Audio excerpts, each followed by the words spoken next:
I just want to wish everybody a good Yom Tov.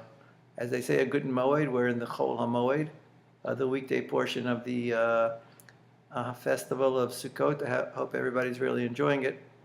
And we're sort of initiating the program we call A Moment of Torah.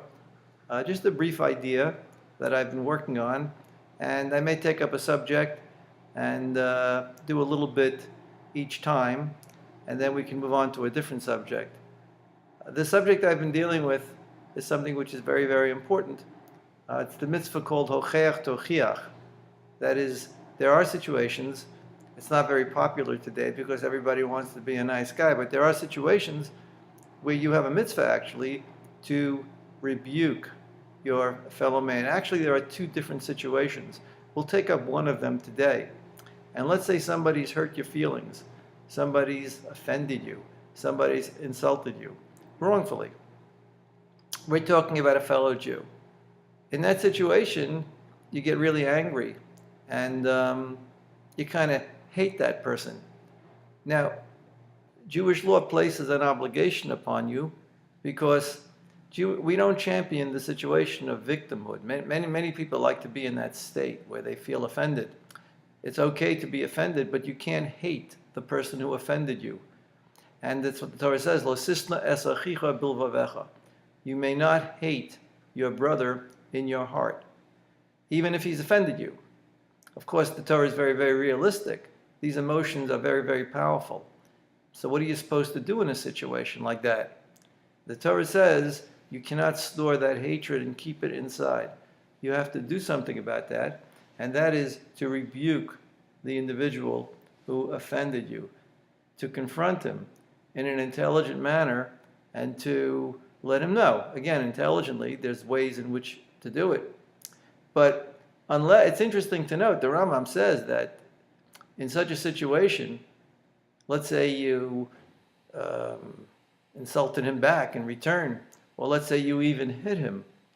And of course, you're not permitted to hit the other person, but let's say you did it and you got the hatred out of your system. Now you don't hate him anymore.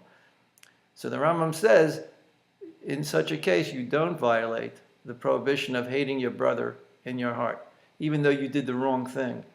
Because the prohibition is to store up anger and hatred in the heart.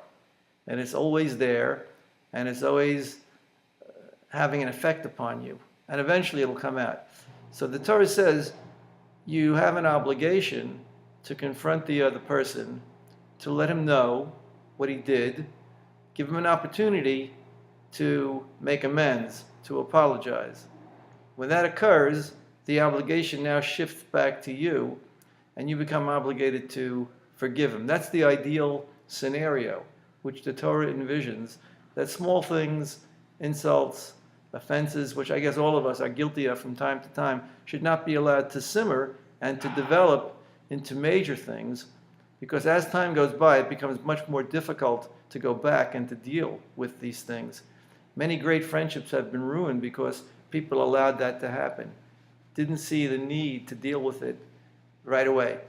Right away, deal with it, confront the person, hopefully you can work it out. But if you store up the hatred of the heart, then it can last for years and years. And you could look back and regret and see that because of this emotion, you've lost an opportunity, something which could have been a great friendship. It happens in families, it happens in friends, it could even happen among spouses. So I just wanted to establish that there is an obligation, there is a mitzvah to rebuke in certain circumstances. Hopefully we'll continue the discussion. And I wish you all a great Yom Tov for the second days. Shmini Atzeres and Simchas Torah.